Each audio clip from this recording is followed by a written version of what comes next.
Hey, pop the trunk, I open up, I sold my soul a good price, out of sight, my whole got talent. Hey guys, once again I find myself in a situation where having a 3D printer seems to be a very good idea.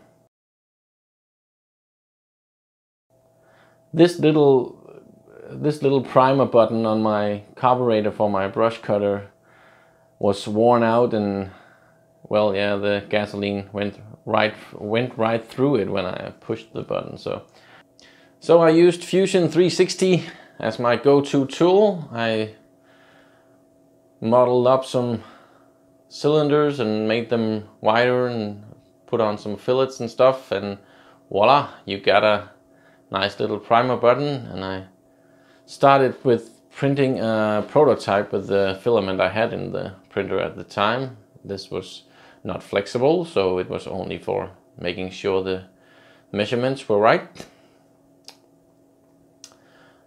So here's the finished part. It's made in red, Ninja Flex, and Fire Red, I think the color is named. Well, let's test it. Let's see if it works.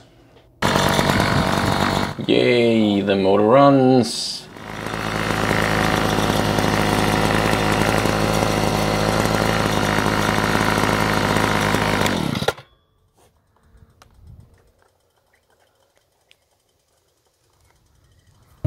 Hey, pop the trunk, I open up, I sold my soul a good price, out of sight, my whole got